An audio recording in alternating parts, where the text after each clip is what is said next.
muted to give our speakers adequate hearing capabilities, etc.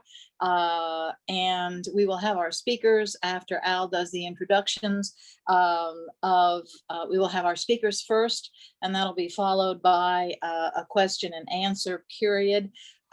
We would encourage all of you. David will be our moderator for the Q&A, and he will ask that you kind of use the raise your hand feature, and we'll have a wonderful discussion and dialogue following the presentation this afternoon. So without further ado, welcome again, and Al, take it away. All right, thank you, Barbara. And like Barbara, welcome folks to this meeting of Florida Peace and Justice Alliance.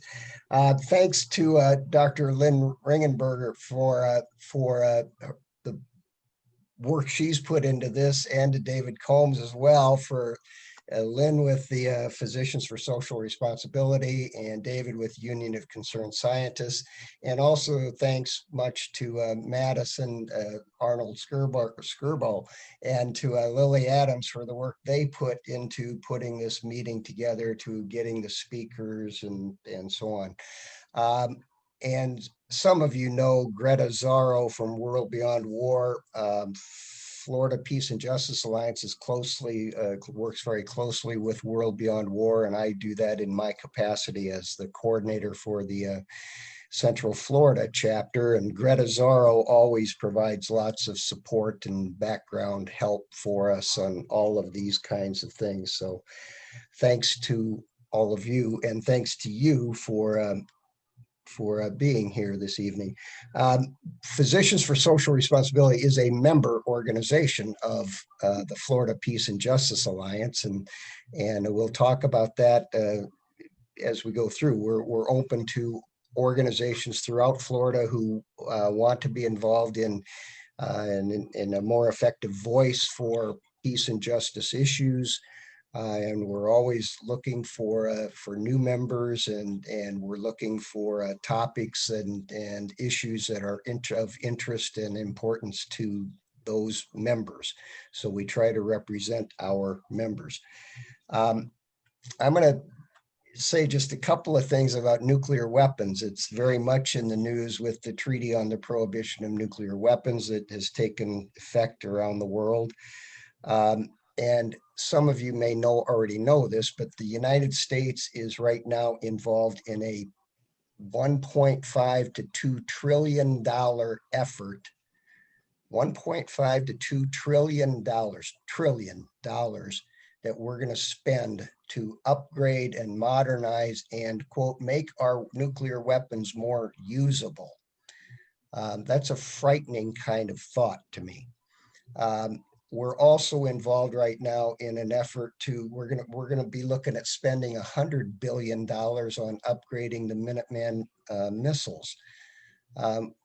Doing this, weapons we hope we never have to use, and we want the rest of the world to get rid of. The rest of the world sees what we do and takes and follows what the United States does is by setting the example that we set. That's my introduction. I'm going to turn it over to Dr. Lynn Ringenberg, who is a professor emeritus at the University of South Florida Health Pediatrics in Tampa. She's co-founder of Physicians for Social Responsibility of Florida and on the board of directors of PSR. She's past president of the national PSR, and she's also, by the way, a retired colonel from the United States Army. Most significantly, she went to medical school in Nebraska, which makes her better than most people, because I happen to have been raised in Nebraska, and my brother Fred, who's in Fremont, Nebraska, is on this joining this meeting. So anyone from Nebraska has a knot or a peg up on other people. That's intended as a joke. So Dr. Ringenberg, you're on. So. Well, thanks, Al, for that introduction. That was kind. Yes, there is no place like Nebraska. Anyway, I'm delighted to be here, and thank you all that are on the call this morning. I'm going to get this evening, I'm going to get my slides up here and get them going here. And what I would like to do this afternoon is kind of, as a physician, I've practiced for almost 40 years here in Tampa Bay, a combination of academic medicine and military for about 26 years. And I'd like to share with you kind of the science and how I think about the horrific health impacts of nuclear weapons. It really is what has framed and actually driven PSR to work on this now for over 60 years. Our motto is, prevent what you can't cure. And there is no way that we can ever cure a nuclear attack and the health effects from that. We can, in a conventional battlefield today, especially where the hospitals are so sophisticated, the combat support hospitals, I commanded one for a few years. They're so sophisticated, and you can do just about anything that you can do in a trauma center here in the States. But on a nuclear battlefield, that's not true. And of course, there are nukes pretty much all over the world. This is a 2018 inventory. These are the 9 nuclear countries. That has since come down. The US is down now to around 6,100 or so. It kind of floats up and down depending on who you read. Russia is down, but North Korea is up, China's up, India's up, Pakistan's up. So they all have a few more. We have a few less. So I think it stands a little under 14,000 at this point. Going back to the first use of nuclear weapons, and this is what has brought me to the table on this, and most physicians in PSR, is the catastrophic human health disaster. There is nothing comparable to what an atomic explosion would do to health. We can talk about the environment, we can talk about everything, but we're really kind of focusing on human health, and that's what PSR does. We look at those issues that are the gravest threats to the survival of mankind, and that's nuclear weapons and climate change. 70 plus years ago, this happened in Hiroshima and Nagasaki, a uranium bomb in Hiroshima, and a plutonium, slightly larger plutonium bomb in Nagasaki, leveling over 70% of the buildings, killing in Hiroshima 140 people instantly, in Nagasaki a few less, at 74,000, just eliminated. You think about a nuclear explosion, and again, most of you on this call have likely read and studied this, probably more than I have, some of you. So you've got your firestorm. You think about this explosion on the right-hand side of your screen, and in just within seconds, it becomes the temperature of the sun.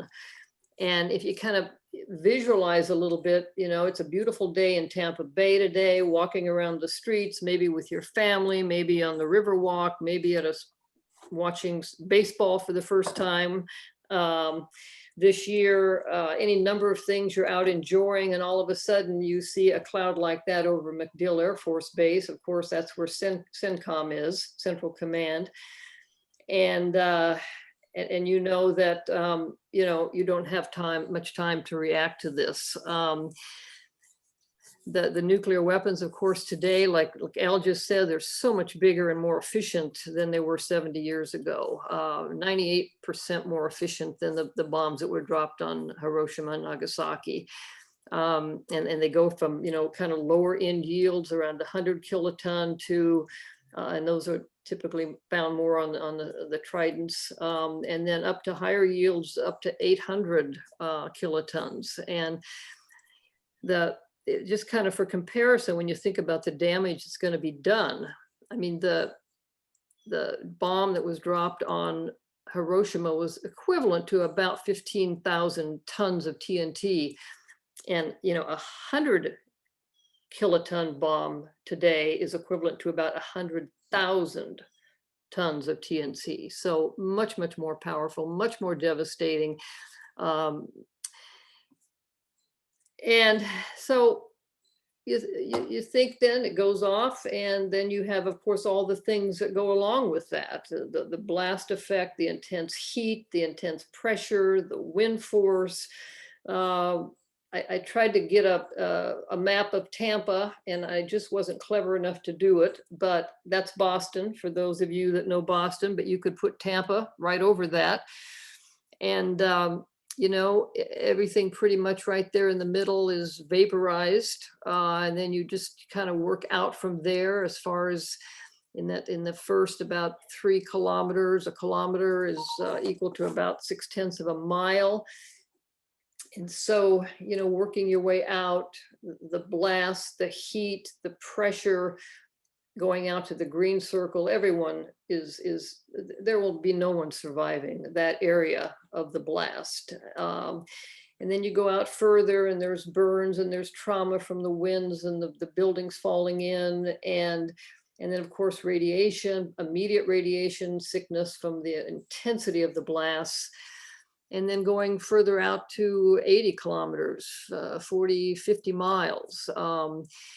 And you can imagine if there are those types of events going on all over the world or all over the United States, and this is probably small compared to some of the bombs that perhaps we don't even know about.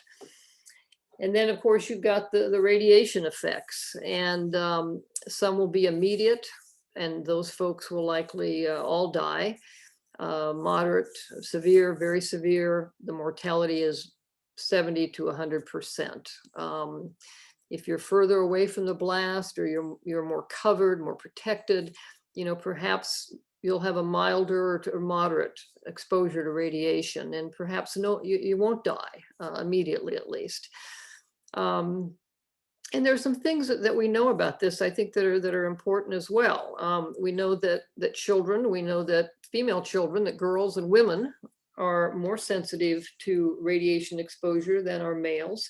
We know that children in general, just because they have a longer shelf life, they live longer. So the little babies in this picture may live 70, 80, 90 years. So the exposure that they receive at this point, and that's what we're seeing now in Hiroshima and Nagasaki, that people now that were babies then, exposed, but lived, but were exposed to high intensity radiation, are now developing cancer and have been dying from cancer over the years. So it's not something that just kind of goes away. And again, there's no treatment. I mean, even with cancers, you do the best you can to make your patients comfortable.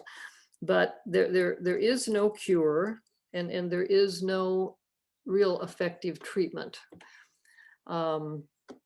We also know from past experiences that within usually about 5 years after the blast or after radiation exposure, whether it was Chernobyl or Nagasaki and Hiroshima or Fukushima radiation exposure, that you start seeing an uptick in leukemias, and especially in children. And you start seeing within 10 years, you start seeing an uptick, a significant uptick or increase in various cancers, like thyroid cancers, especially sensitive to radiation, and breast cancer, and increases in other types of cancers. You see increases in miscarriages for the pregnant women, and you see growth issues for babies whose mothers are exposed to radiation, and genetic malformation. So there is so much catastrophic damage that's done to the human body, that this is why PSR has been saying for these 60 plus years that we must abolish nuclear weapons. We must eliminate them. There is no cure. There is no treatment. And the humanitarian impacts are going to be terrific globally. And along with that, a study that PSR did back, it's been about 7 years now, is with a nuclear event. And this particular study, it was a small nuclear event, actually. It was only about 1% of the nuclear arsenal. It was between India and Pakistan, sending about 100 nukes back and forth, 50 from India, 50 from Pakistan, and what that would do to worldwide crop failure, sudden cooling of the planet, decrease in sunlight from all the atmospheric dust and nuclear debris. We would have less rainfall. We'd have stratospheric ozone depletion, which affects crops. We'd have, just kind of reading down the list there, radioactive and toxic farmlands, and we'd have a collapse of our distribution system, even with a smaller, limited nuclear event. So one can only imagine what would happen with a more widespread nuclear event, or a catastrophic, major, apocalyptic nuclear event between the US and, let's say, Russia. Your crops, especially your staple crops for the world, which are corn and rice, you would see immediate fall off in the productions of corn and rice, which would peak at about 5 years and then slowly come back within a decade. Corn would come back, but rice would not come back. And so you'd have massive, massive food shortages. And, when you think about starvation and people dying, you could have 1 billion or 2 billion, excuse me, people dying just from starvation alone because of the damage done to the crop systems in the world from this one event in Pakistan and India. And at any given time, right now, there are close to 925 million was the last figure I saw of people in this country right now that are really on the line of starvation. They are just teetering, just a little event. And COVID has probably produced some starvation in the world because people don't have the nutrition that they need with this pandemic. But with a nuclear event, you would have, it's estimated 1 billion or 2 people die just from starvation alone. And then of course you'd have your epidemics of diseases. The immune system is compromised. You'd have plagues, cholera, malaria, typhus. You'd have emerging diseases. You wouldn't have treatment facilities for a lot of these places that are affected. People are hungry. There's no food. Water sources are contaminated. You'd have an increase in civil conflict over scarce resources and perhaps a broader war from this initial event. So don't, the bottom line is, don't call your doctor, don't go to the ER if you've been involved, if you've been exposed to a nuclear event, because we can't respond. It is so frustrating. There is nothing as a physician we can do to help you, except perhaps pain medication, if we're even alive to do that. In Hiroshima, 90% of the doctors were killed. 80% of the hospitals were destroyed. 88% of the nurses were destroyed. In Hiroshima, there were some 2,000 plus nurses and only 126 were alive. And probably not in very good shape. So there would be no medical response to a nuclear attack, whether it's an accident, depending on where it is, how big it is, terrorist attack, depending again where it is, how big it is, and a limited or broader war. Most of your medical, at least your medical infrastructure, would be gone. So the timeline then to the TPNW, the prohibition of nuclear weapons, really started in 2007, when the physicians, really a combination of physicians that started PSR and the physicians that started the International Physicians for the Prevention of Nuclear War, which were sisters, I guess, or brothers, were family, started in the US and Europe. And they launched ICAN, the International Campaign to Abolish Nuclear Weapons, in 2007. And I'm not going to take a lot of time and just go through this because it is time consuming and I'm kind of on a limited schedule here. But it took that long, from 2007, with really intense work with the ICAN folks, brilliant group of people, a lot of younger people, a lot of really passionate people to abolish nuclear weapons. And getting the World Medical Association, the Red Cross involved. They got medical deans from medical students across the world. They had 3 major conferences to get countries to participate in this ban nuclear weapons. PSR's report came out in 2013. If you haven't had a chance to read that, I think you'd find it very informational.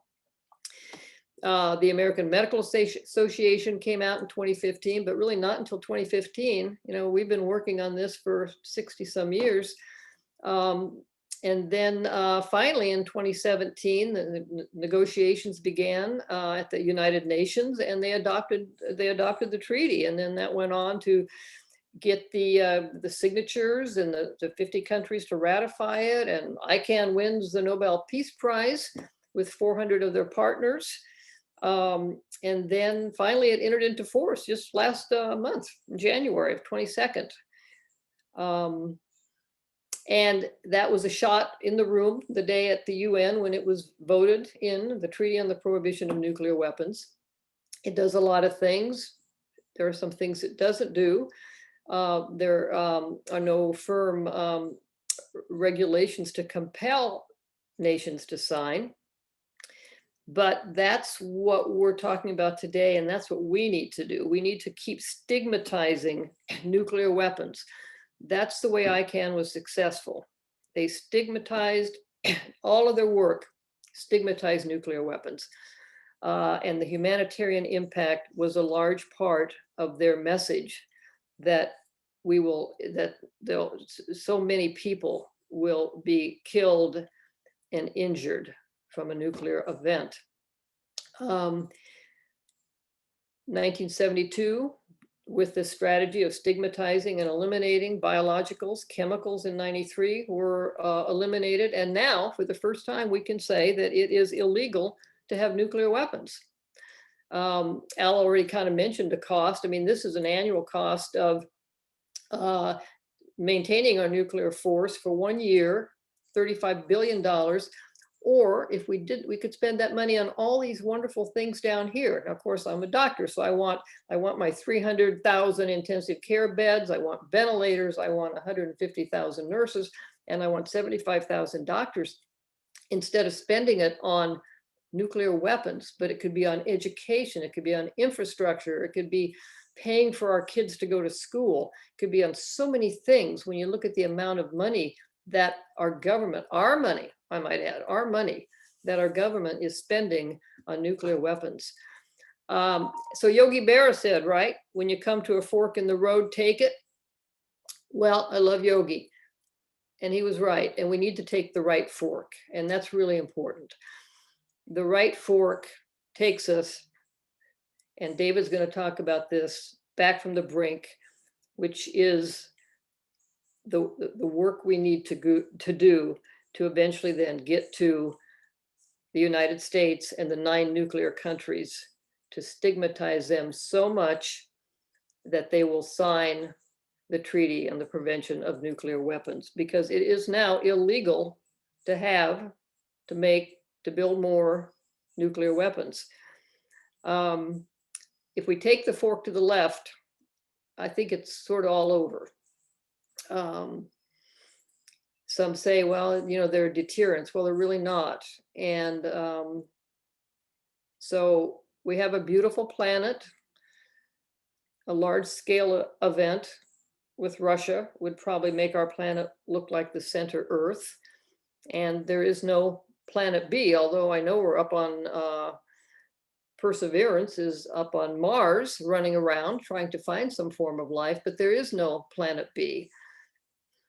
And so what a gift we could leave to our children, you know, a world free of nuclear weapons. I mean, our kids, our grandkids, the kids of the future, this beautiful place we call home, what a gift.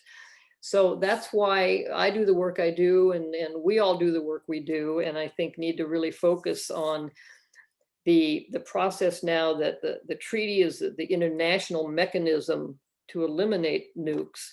but back from the brink that David's going to talk, that's the roadmap that tells us how to do it.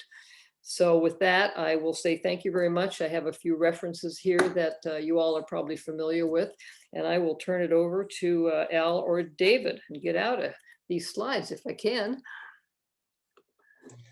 Let me Thank you. unmute. Thank you, Lynn, for that, the presentation and for the startling statistics and frightening statistics. And yet there's hope. The world's making some progress in this area, we hope. And so far we haven't had either the intentional slaughter. I'm particularly excited to get to spend some time with many of you from Florida, because I think that Florida and my home here in the Midwest and states like Michigan really have a lot in common, and we'll talk about that in just a few minutes. But first, the TPNW, or the Ban Treaty, is international law after years of work, decades of advocacy that was just described to you. So what's missing? Why, if nuclear weapons are international, or a ban on nuclear weapons is international law, why do we still have them? And I think the key question is, who is missing? It might be no surprise to you to know that the nuclear armed nations are missing from this treaty. No nuclear armed state has signed the treaty on the prohibition of nuclear weapons, including us, the United States.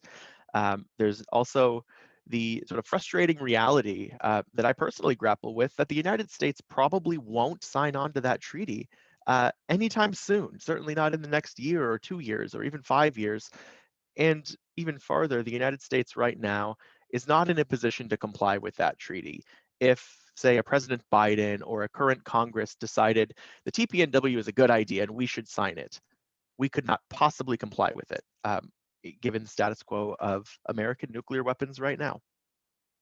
And so again, I pose the question, what can we do about it?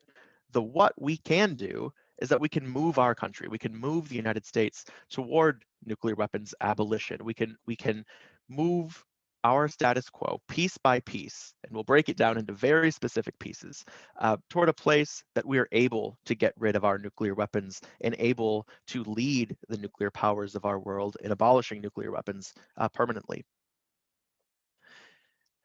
Now, it's, of course, no surprise to anyone that we live in a hyper-partisan country right now. Folks of all political stripes have sort of run to their corners and ensconced in their sort of like-minded political ideologies. But nuclear weapons are truly, very really, a nonpartisan issue. Nuclear weapons, as Lynn just described, are dangers to every single one of us on this planet, every single one of us in the United States. And I would suggest that because of that, we all deserve a voice at the table, regardless of who we vote for, what we think about politics, what we think about policies. We deserve to have a say. And I also would propose to you during this time that there is a case to be made to our leaders of any political position that nuclear weapons do not make sense. They do not make us more safe, and they're not worth what we're spending on them, and they certainly are dangerous to us all. There's a conservative case to be made, a progressive case to be made, and obviously a moderate case to be made. These states are obviously not Florida, but these red and blue maps, I'm sure you've seen a lot of over the past year during the election cycle, of red representing Republican areas of states and blue representing Democratic areas of states. But these three states, Utah, Massachusetts, and Arkansas, represent that polarization of our nation. It is not uncommon to see states elect all of their members of Congress, all of their national leaders from one party. And to be honest with you, no one's really waiting with bated breath to see what direction Massachusetts will lean in, or what direction Utah will lean in, where these states are fairly entrenched in their political ideologies. But Florida is not quite like that. Florida, as you all know certainly better than I do, elects leaders from across the political spectrum, and that's both a benefit and a little bit of a challenge to moving ahead on abolishing nuclear weapons. if you are, of course, familiar with Florida, as you all are, you probably know that the urban areas of Florida, like Tampa and the St. Petersburg area, or Orlando or Miami, generally trend toward the left of the political spectrum and currently have Democratic members of Congress. The more rural areas sort of trend in the other direction, toward the rightward end of the political spectrum, and generally elect Republican members of Congress. On the one hand, that's good news for us because Florida represents a little bit of the United States. And so if we and if you in Florida can move your state forward and call on all of your leaders to support changes in US nuclear weapons policy, it will be heard at the national level because you represent a slice of that. But at the same time, we also know that progressives and conservatives and moderates all respond to different things, different messages, different sort of frames of conversations. And so Florida is not a place where one specific message or sort of line is going to work or resonate or really move things toward change. And I would suggest that in that way, Florida looks a little bit more like my home in the Midwest. You can see just based on the red and blue colorings there, that we share some similarities, that there is a cross-section of representation in Congress and among constituencies in our state from all over the political spectrum. So let's talk just a little bit about that. As I said, no single message is going to work. And so the question is, what messages might we be able to share about nuclear weapons when we advocate to our leaders? Lynn just spent a very solid amount of time going into detail about this message, that there is no adequate medical response to a nuclear war. Of course, there are communities and constituencies, medical experts in the entire medical field that would respond to that message. We also can imagine an economic argument that has come up several times in our conversation so far, that nuclear weapons are bloated and unnecessary economic burdens on taxpayers, because of course that's what we all are. In addition to being people who live in the United States, we are paying for these weapons. We are paying for them to exist and paying for them to be developed and deployed. There's also a sort of implicit moral argument here that nuclear weapons are morally wrong, that the harm that they could do is just wrong and unacceptable, and for that reason alone, they must be eliminated. And in Florida, particularly, I know that there is a very strong and robust, on the more progressive political side of the spectrum, environmental justice movement. And there have been some, great strides in the environmental space made in Florida over the past several years. And in that space, it might resonate more to call out that nuclear weapons policies are unjust, inequitable, and have a tangible role in perpetuating systemic racism.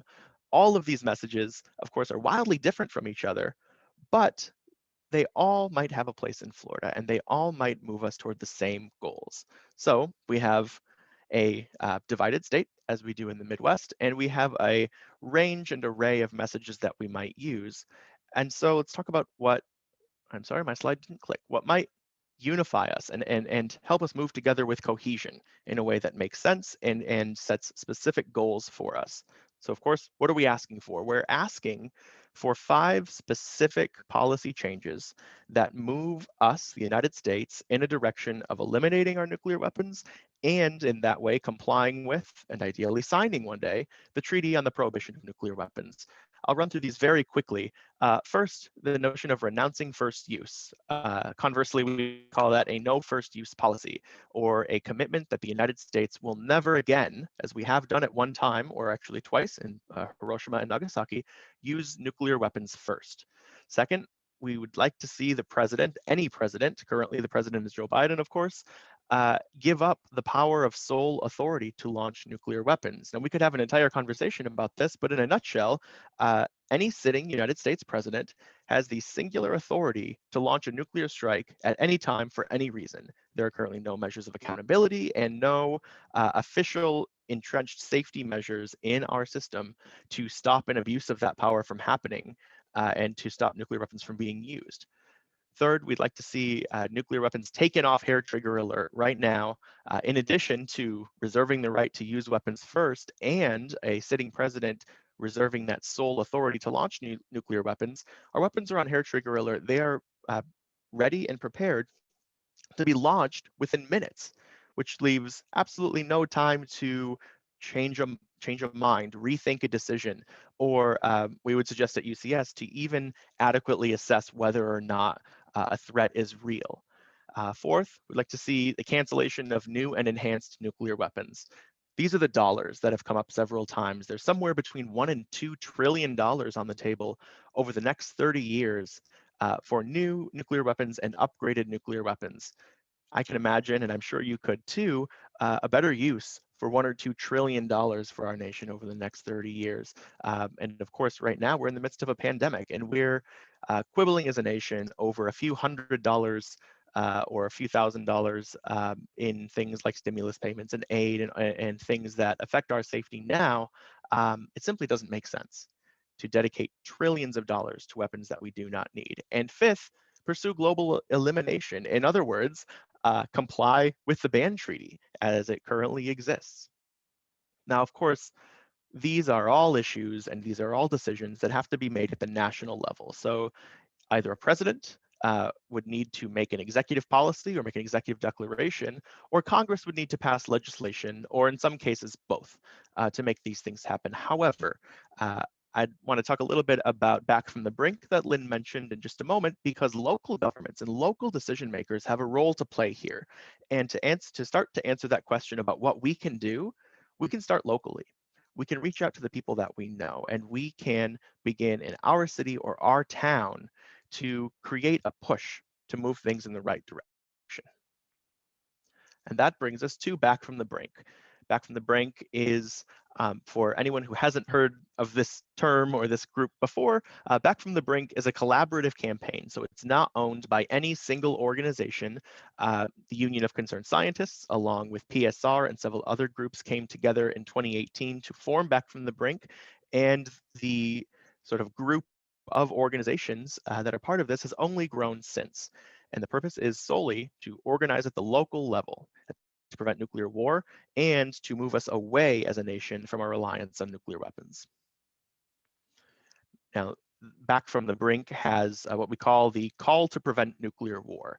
And it is quite literally those 5 calls for policy changes that I just described a few minutes ago, prefaced by a statement along the lines of, we call on the United States to lead a global effort to prevent nuclear war by 1, 2, 3, 4, 5, as we just discussed.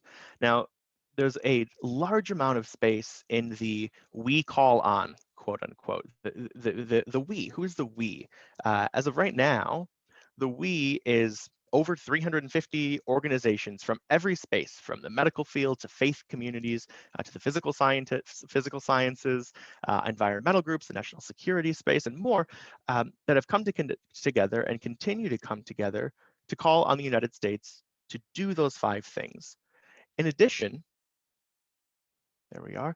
In addition, the we now includes more than 40 cities and towns that have either endorsed or passed resolutions that specifically call on the books of their municipal government, call on their congressional delegation and the United States president to make those 5 changes. And importantly, I want to suggest, as someone who's had the opportunity to be part of these, that this sort of local advocacy actually works. These are resolutions, of course, so passing a local resolution doesn't change a nuclear weapons policy, but it does have an impact. You might see sort of in the center of the page there, the logo for the city of Evanston. Last year, I had the chance to be part of a resolution in the city of Evanston, a little town in Illinois, just north of Chicago. And we went to work. We did our local advocacy. We talked to our city council members who we knew and asked them to pass a resolution. What you see here is a small local news tidbit about the resolution after it had passed. Now, on its face, this is a positive thing, but not a very significant change in U.S. nuclear weapons policy, except that the members of Congress who represent Evanston were paying attention. So our Congresswoman, Jan Schakowsky for the Evanston area, and Senator Dick Durbin, who you are probably more likely to have heard of before, they watched this happen. And they understood that a city council passing a resolution on nuclear weapons, something that city councils don't work on, meant that there must have been enough support and enough demand for change that residents and constituents and hopefully voters went to their city council to ask them to do this. And in response, Senator Durbin, Representative Schakowsky, and others actually signed on to the national legislation that called for some of those 5 points. Specifically, they signed on to a bill in Congress that calls for a no first use policy in the United States. Representative Schakowsky has since taken steps forward to speak out against additional spending on nuclear weapons. So we do know that this advocacy works. Even though sort of in the moment, it feels like, taking a national issue to our local elected officials, which is not always a simple connection to make. And so I would ask, what about Florida? First and foremost, I know that at least one resolution at the municipal level is already under consideration in St. Petersburg. So if any of you here are part of that, I congratulate you and thank you, of course. But Florida is a big state, and as we looked at on the map, there are a diverse selection of communities and voices and ideologies across the state of Florida. And so it really would be wonderful, I think, to see Florida expand on this work and to demand a voice at the table, as we're trying to do up here in the Midwest as well. And then highlighted there's a really big number, essentially 4.9 billion with a B dollars. That's the number that Florida taxpayers paid in fiscal year 2020 for nuclear weapons. And we have our friends at PSR in Los Angeles to thank for the formula to calculate this number. But that's a very literal and tangible number. For those of you living in Florida, that's how much you paid last year for nuclear weapons to exist. So not only are they horrific weapons that don't make us safe and have the potential to do great harm, but you are paying for them. We are paying for them every year, and that number is only projected to increase. And so I would implore us all to take that urgency to our local leaders, to let them know we're not okay with paying for these things.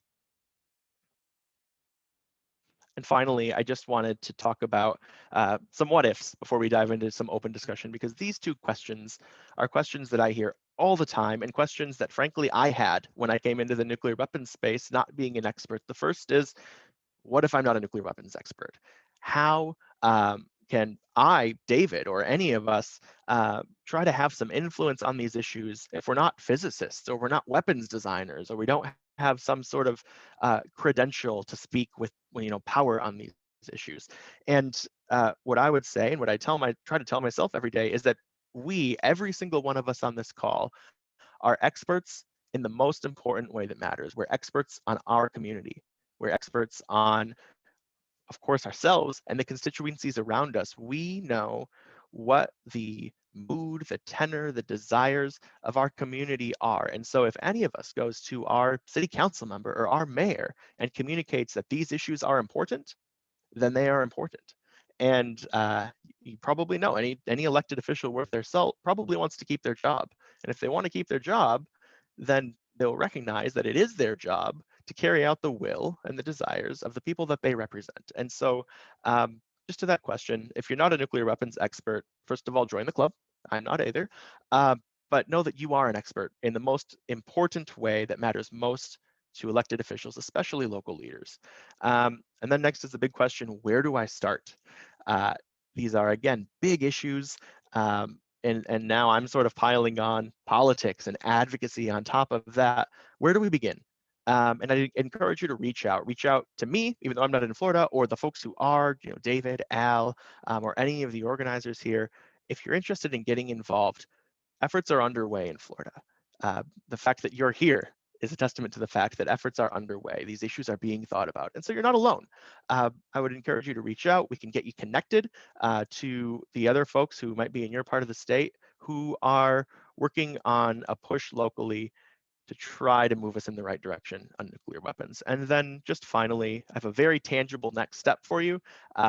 If you're interested in having a deeper conversation about these things, on March 4th, ICANN, the organization that Lynn described, who is behind the TPNW, the ban treaty, and Back from the Brink, are coming together to put on a series of policy briefings and workshops to talk specifically about what we can do now that the ban treaty is international law and the United States is where it is currently. what can we do next?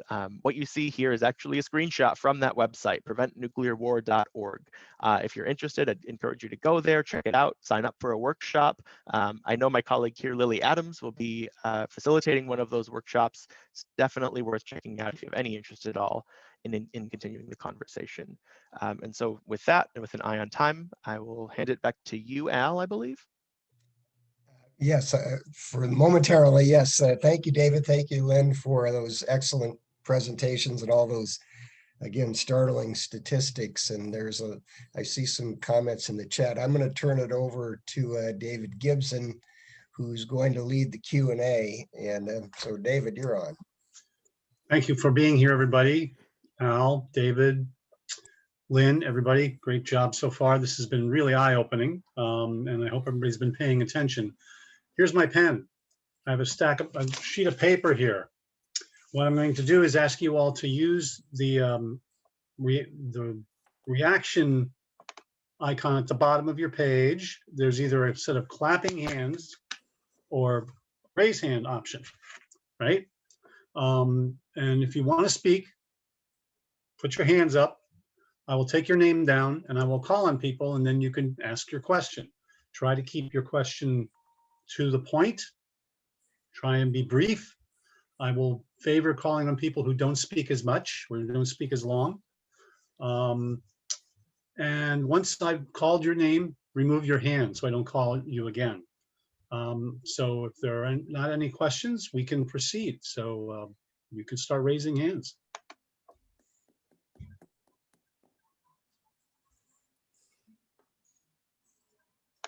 And I'm not seeing any hands. Al, you're not using your, all right, so I see Al. Anybody else there? All right, go ahead, Al. Everybody has if questions come late, Okay, which they often do. There was a couple of comments about the money that we spend in Florida, and David's numbers David Combs' numbers had PSR estimating the atomic weapons tax burden on Floridians at $4 billion. There's some of you are, I think, familiar with the National Priorities Project. And they have, if you go to nationalpriorities.org, they have and then you click on the button trade-offs, and you can get it down to state, you get it to county, you can get it to congressional district, and then you can choose by a bunch of different topics. So for example, if you choose nuclear, maybe I should, if you don't mind, can I try to share screen here? And let me see if I can do that. I got too many things open right now, but my point is you can see that instead of spending money on nuclear weapons upgrades and so on, you could pay for 38.28 million coronavirus tests for 1 year. You could pay for 45,834 hospital stays for COVID-19 patients. You could pay for 20,620 elementary school teachers for a year.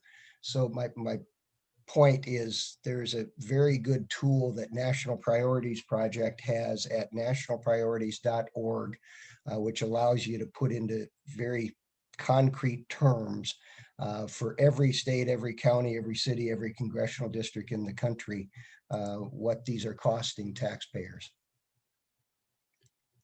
Great. Any response from either of our speakers? No, I just see that David put in the PSR LA Los Angeles. They have it on their website that you can go and they do that same thing. Okay. And they've been doing that for years. So if you want to see what you're spending in Tampa or at the villages, I'm not sure how far down they go, honestly, but in Tampa, it'll tell you how much you spend individually. It'll even say as a taxpayer, I spend X. All right. Next is Alice Mujak. Alice? Yeah, I have to unmute myself. I put this question in the chat, but I'll ask it here. It was very intriguing to see that there is a connection of nuclear arms to racism, and I'd like to hear what that connection is.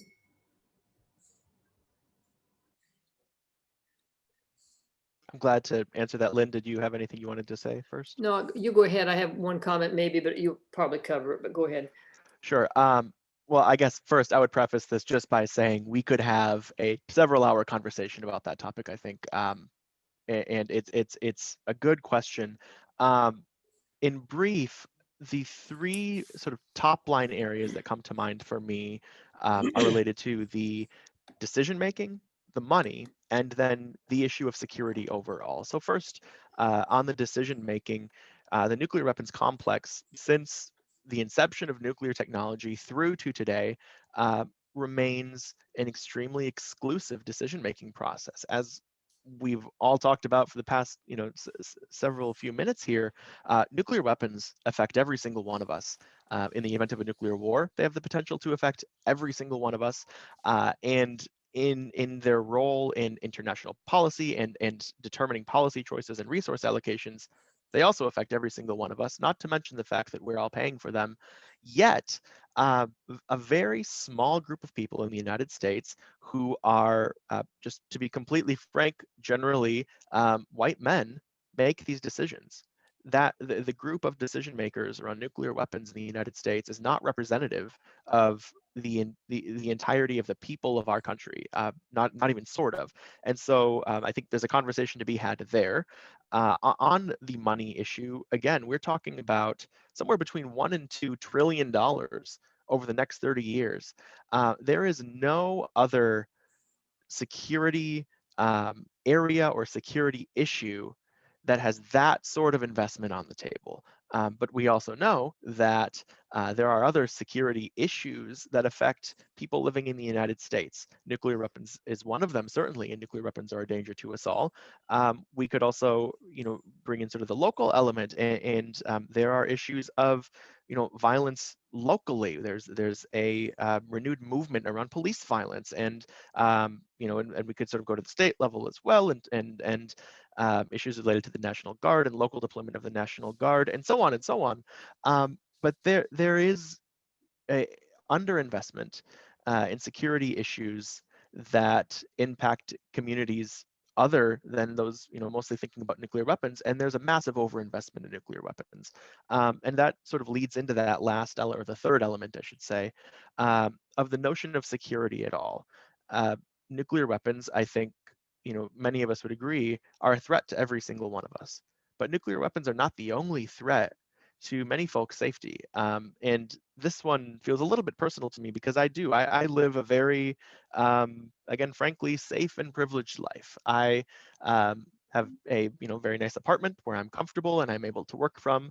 I don't worry when I walk down the street if I'm going to be safe or unsafe. I know that my neighborhood is safe. I know that I can safely travel, to and from my home and other parts of my community. And so I'm able to spend most of my time thinking about nuclear weapons as a threat and thinking about how we solve that problem. But I also know, friends and family, and not to mention communities that I'm not a part of, that just don't have the privilege of thinking about nuclear weapons as a primary security concern, because there are more immediate security concerns. And there are security concerns that we haven't made a lot of space to talk about because nuclear weapons are so massive and so much of a danger that they're taking up all the space in the room when we talk about security. So again, I'll stop there, but I think all three of those areas are areas we could have very long conversations about. Thank you, David. I might add that there's also an element of the production of nuclear weapons that's very racist, in that Yes. Much of the fissile material is mined in areas of indigenous population areas, and nuclear weapons facilities are often nearer to neighborhoods of color as well.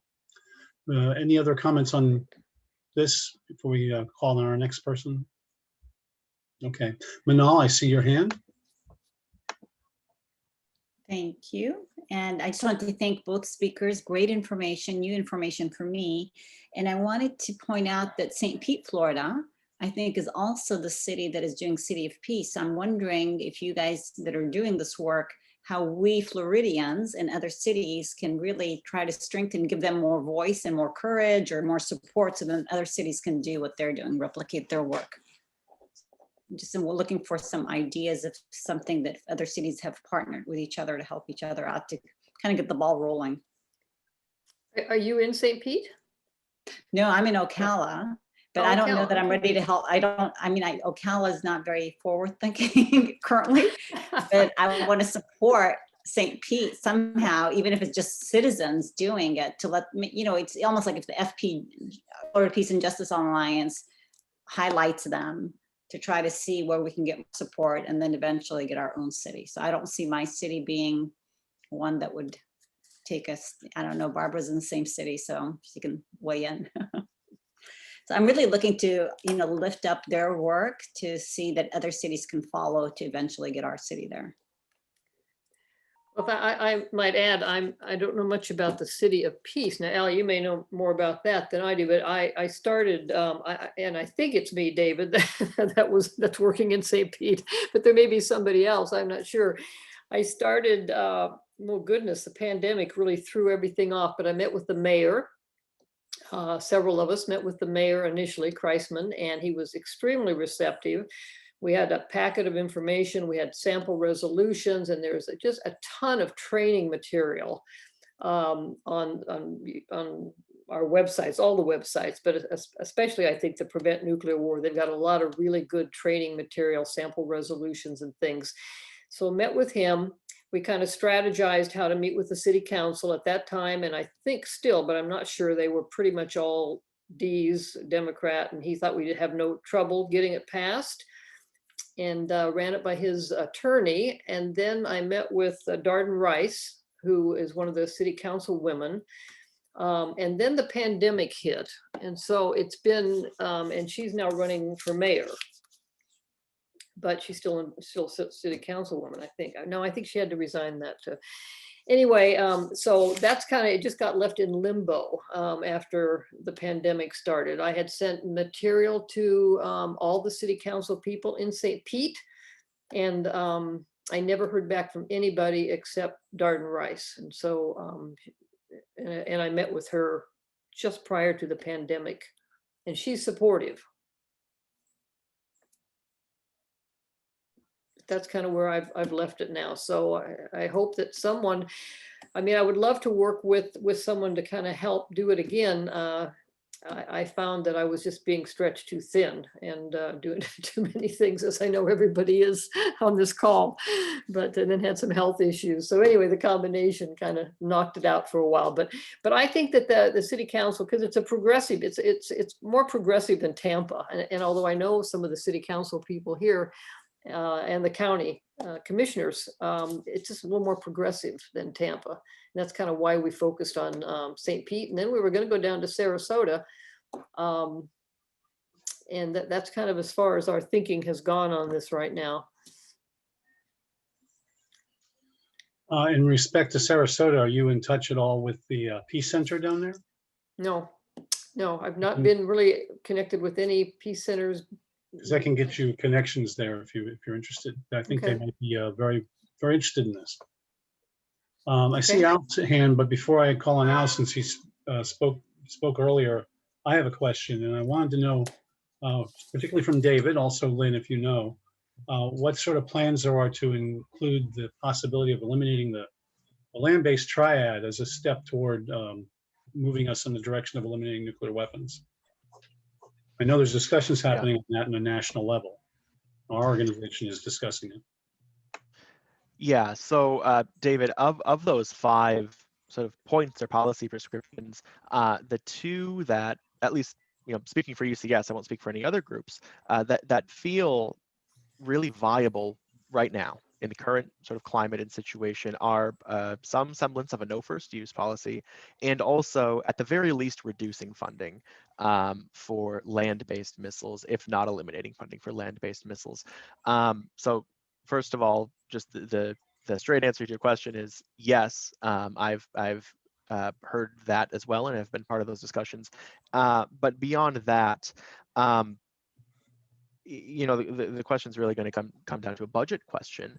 And so as we move into the spring and sort of engage in advocacy and communication around the national budget and where our funding is going to be allocated, it does feel like for the first time in quite a while, there is room to make some progress. Now, at the same time, there is we could call it a renewed program, the GBSD, or Ground-Based Strategic Deterrent. In other words, land-based missiles. There's an expansion on the table, and there's new money on the table. And so it is not going to be an effortless effort. It's not, I wouldn't even say it's going to be an easy effort, but there is ground to be made in this coming year, specifically on funding for land-based missiles. Excellent. Al, I see your hand. Thanks. Our friend, a lot of us know Larry Gilbert. Larry lives here in the Villages. He's the coordinator for our Veterans for Peace chapter. He was also mayor of Lewiston, Maine when he lived up north, and became through that the very active in the Mayors for Peace program. And through that, they got a lot of different, he has a lot of contacts with city council mayors, mayoral folks, and so on, and the process of getting resolutions passed and so on. So he might be a resource for us at a local level to contact as well. Okay, that's how kind of we initially looked at that list of mayors for peace that signed that. I forget now which, it's been a few years back, 2018 maybe. And there were only at the time, as I recall, 3 or 4 Florida mayors. And we targeted St. Pete and Sarasota and a mayor in South Miami. And there was one more, and I'm blocking on where that mayor was, but there weren't a lot of mayors that had signed on to that. I was sort of surprised. Now, I understand our mayor now has, I don't know that, I haven't looked at the list, but yeah, that might be helpful to look at it again. Yeah, thanks. I see David Combs' hand is up. Thanks, David. I just wanted to add as well that while, especially over the past couple of years, there has been a focus from the Brink, among other places, on passing these local resolutions, and that is absolutely still a valid effort. I'm part of one in Chicago right now as well. That is, at the end of the day, a means to an end, because at the end of the day, like I said a little bit ago, these decisions have to be made at the national level. A city council or a resolution, unfortunately, doesn't change policy, but it does go a heck of a long way to influencing policy. But I say that to say that it's not the only thing. There are other alternatives as well in a place, that perhaps doesn't have the makeup of a city council that could ever pass a resolution, or perhaps if a place has a city council that would, but a mayor doesn't, or any other condition that just makes a past resolution not entirely realistic.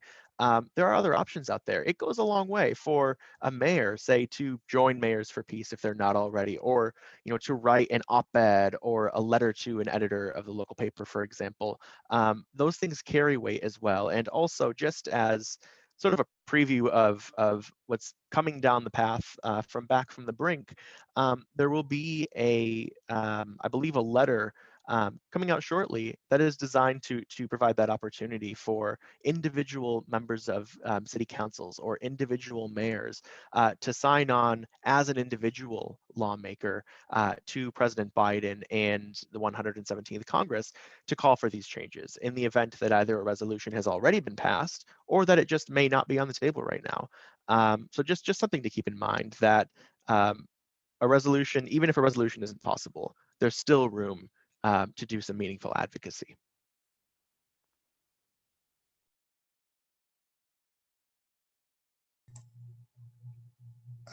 David, if I may, we had 2 folks who don't have video showing, Mickey and Isaac, who were just in the waiting room, so I admitted them. So Okay. Mickey and Isaac, could you introduce yourselves and show your video, please?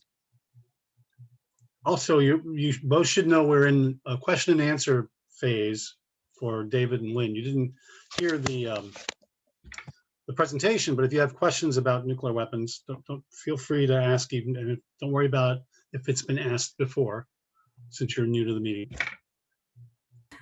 I was coming because I was excited about a meeting that had both Lynn Ringenberg and David Combs in it. I have a talk coming up sometime on climate issues. And I know Lynn has talked a lot on climate and David talks a lot on climate, and we can't really talk about any of these things without maybe drawing some of the connections. We're also working on getting one of those city council resolutions. Here in Iowa, we have lots of mayors for peace.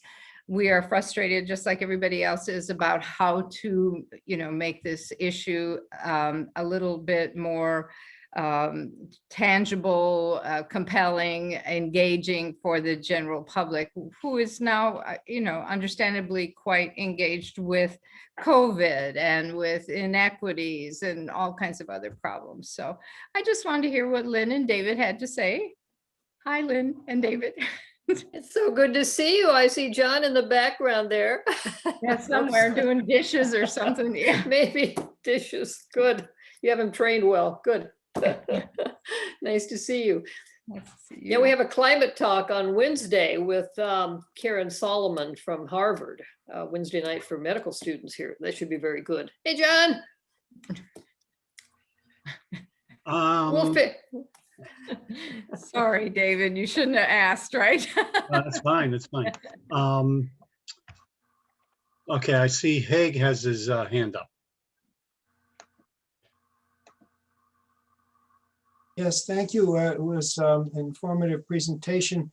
I'm a member of the Peace Action Committee of the Green Party with a particular interest in the nuclear dangers. And question I have for the speakers is there any avenue for the Congress to mandate that the Defense Department study seriously the threat of nuclear winter rather? From my limited understanding of the topic, there is a threshold. No one is sure as to how many detonations would cause global effects. And as far as I know, the Defense Department has never undertaken an independent, serious study because presumably it would have negative consequences for the current nuclear posture and the scale of our weapons. So my question is, since Congress can't really force a change in the nuclear doctrines, can it at least compel the Pentagon to do their own research to determine where the danger level is? The estimates, some indicate that even a limited regional nuclear war, say between India and Pakistan, could have disastrous consequences. Other estimates say it would take hundreds of weapons exchanged, but this really needs research, so I would welcome their comments. Well, I can comment a little bit about the, because PSR published that report back in 2013, and I did bring it up during my talk, but perhaps you might have missed that, but that a limited war between India and Pakistan, where only about 1% of the nuclear arsenal is even used. India throws 50 nukes at Pakistan, and Pakistan, throws 50 back. So that would put us not into a nuclear winter, a deep one, but it would certainly affect the climate for decades. And that's a very well done study, and I would encourage you to look at that. Now, I don't know if anyone, and David, you could take it from there. I don't know if anyone has ever even, I would suspect that maybe PSR has shared that with many of the legislators in DC, but I don't know anything more about that, where that might have gone.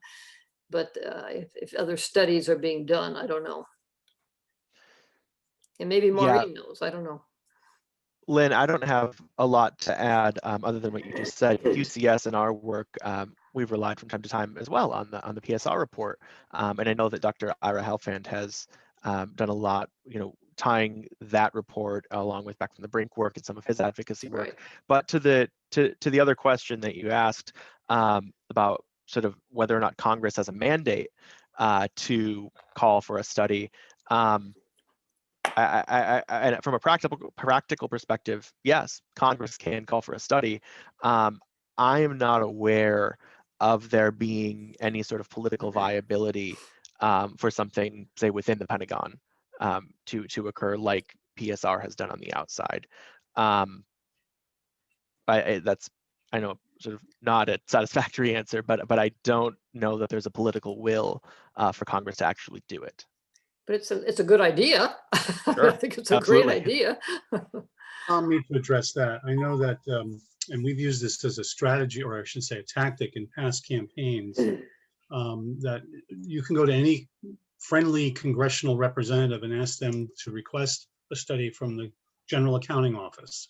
We use that actually to stop the placement of nuclear weapons in port cities around the country in the 1980s. They were trying to build up the Navy fleet to 600 ships under the Reagan administration. And one of the ways they tried to do that was putting nuclear armed battle groups in all these port cities around the country, essentially bringing pork barrel money to these liberal districts. And we actually defeated that. And one of the ways we defeated that was with a GAO study that pointed out all the problems with it. So that's an option. I also want to mention to people that I'm co-coordinator here in Philadelphia. You may have seen Philadelphia's emblem on the local city resolutions to eliminate nuclear weapons. Well, we took that to the next step, and we're now working to divest our city from nuclear weapons investments. And if anyone's interested in learning what we're doing and mounting a campaign anywhere in Florida, because I also organize for peace action in Florida, I put my email in the chat so that we can talk about, divesting your city or town from nuclear weapons investments. That is more effective than you think if we do that all over the place. As a matter of fact, we ended underground nuclear testing, and it took years to do that. But the way we did that was by doing many, many things across the board, writing letters, protesting, peace vigils, divestment campaigns, and on and on and on. So any one action can make a difference as we add them up across the country. I'm going to shut up for a minute and see if there's anybody else who has a question. I don't know how you're taking questions. Yeah, I was just thinking, trying to think about this whole new administration and where one could get in. And just this minute thinking about the nuclear winter study that Lynn referred to, with just the 50 on either side of two very hungry, two already stressed countries. The results of that study were primarily having to do with famine and, how unsettling a huge famine would be given the disruption in agriculture around many parts of the globe. And perhaps another way to kind of begin those questions would be to talk to a BILSAC or people coming in as representatives of the agriculture community for the nation, because that is what the study comes up with, is famine. And maybe that GAO or other form of study could be requested to people in the agricultural department. Just a wild hair thought. Good idea.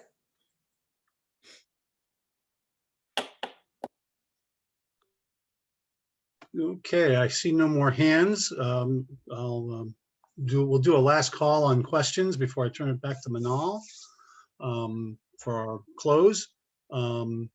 So going once, going twice, last call for questions. Boom, we're done. Thank you. Manal, I think you're up. Looks like she may have stepped away for a minute.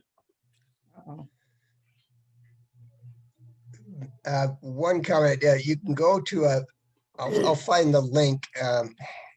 It's a startling movie called The Man Who Saved the World. And that's a scary movie, but it's it's well something worth that seeing. it is worth seeing. Yeah. For those of you who don't know, it refers to the Russian sub-commander that prevented a nuclear war during the Cuban Missile Crisis. He actually got the order to launch and didn't do it. And got punished. Well, you read Actually, Command and Control as well. That book will scare the bejesus out of you, I think. Command and Control, excellent book. One other, as I understand it, China has, in China, 3 people have to agree before they could launch. Whereas, here in the United States, we have one person who gets to make that decision. Now, as I understand it, there is a little bit of control over that. I mean, before any president can just say, okay, let's launch nuclear weapons, there's some other experts in the room that have to say whether or not it's actually an illegal act, or a legal act. There are some sort of constraints from what I understand, although, that person is the ultimate authority. Am I mistaken in that, David? So yes and no. There are other people in the room, but there is no there's no safeguard built into the system. And so in theory, and I've seen this written about quite a lot, someone in the chain of executing the order to launch a nuclear strike would have to be relied on to push back and to say no. However, it is also really difficult to come up with a scenario where an order to launch a nuclear weapon would, in technicality, be an illegal order, because that is within the current purview of the President of the United States. And so it would have to be something that is informal, it's not currently enshrined in policy or in official process. And so we would be relying on the people around the president to step outside of their official power and say no, which we and many folks do debate quite extensively about whether or not that would happen. But I would suggest that we cannot and should not rely on that without any safeguard built into the system formally. Did you guys talk about the 5 steps in the back from the Brink, one of which, and the one that they're really pushing, is no sole authority? We did cover that, actually. Thank you for raising it, though. Barbara, not seeing Manal, if you want to take over the close part where we ask for reports. Absolutely. Absolutely. All right, well, Absolutely. before you do, thank you many- again for all the great questions, everybody, and thank you for being Yes. here. Absolutely. Many of you have already indicated what your organization's announcements might be of upcoming events or conversations that might be had. Is there anyone else that needs to reiterate or share some upcoming events that we as a group would need to be aware of? Go ahead. Our Central Florida, well, the Florida-based chapters of World Beyond War are going to be sponsoring an event probably over the next month or 2 months. First one is focused on sanctions against Cuba and Venezuela. Boy, and now her name's slipping she's a physician. She's with Resistance. And I'm forgetting her name, and Harriet Haywood knows her very well. And then secondly, another thing we're doing in probably 3 months or so is having Fouad Azidi, who's a professor in Iran, speak about U.S. and Iranian relationships. So those might be of interest to folks at some time. You're looking for the name Margaret Flowers. Thank you. You're welcome. Thank you, Diane.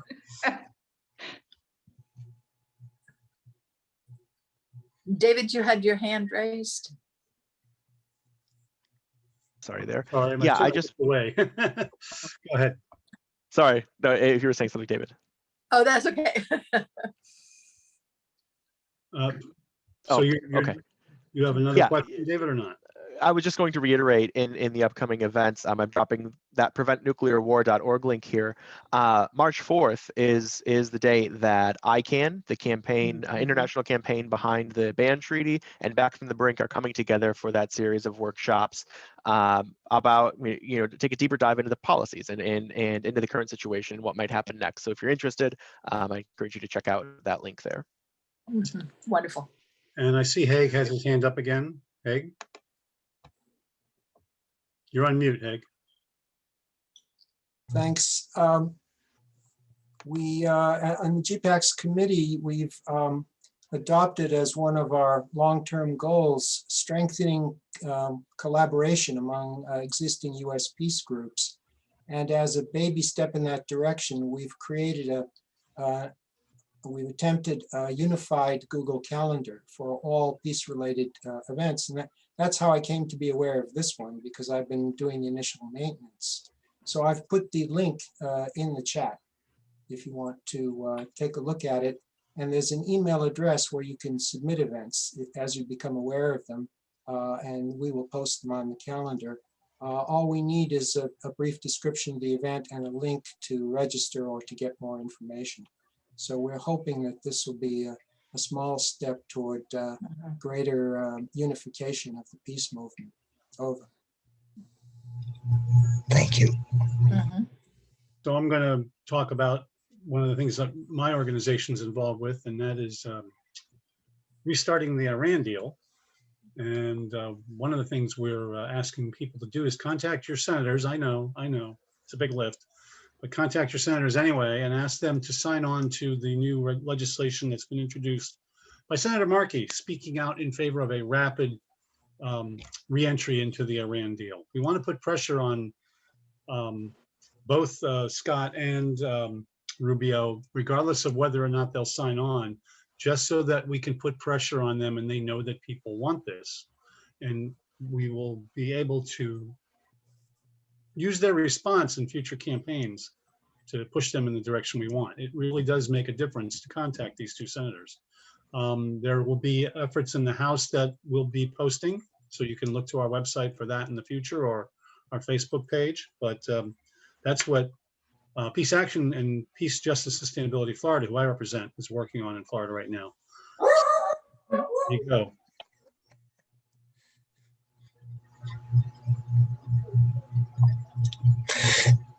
Is Manal, do you want to talk about next month's meeting, or when we're planning for what we're thinking about for next month?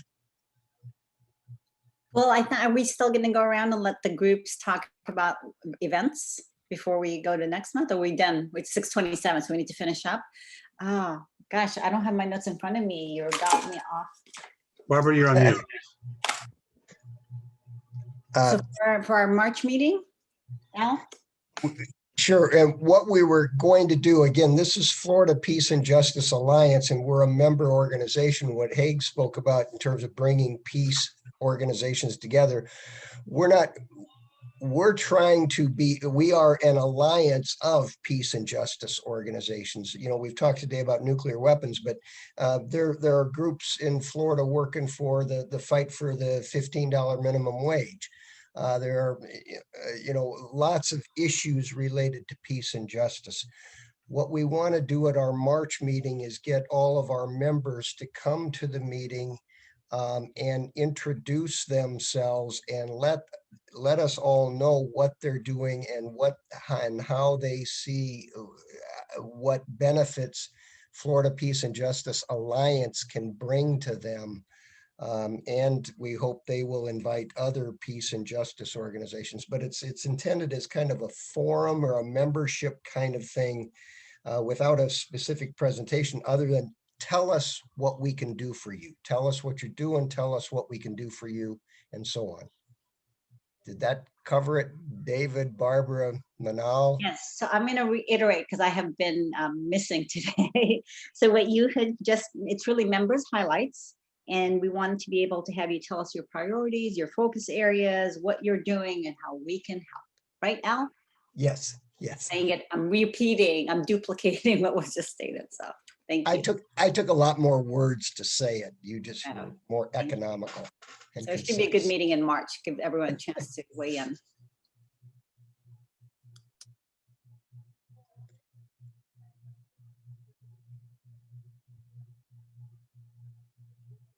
Other questions or comments and closing remarks?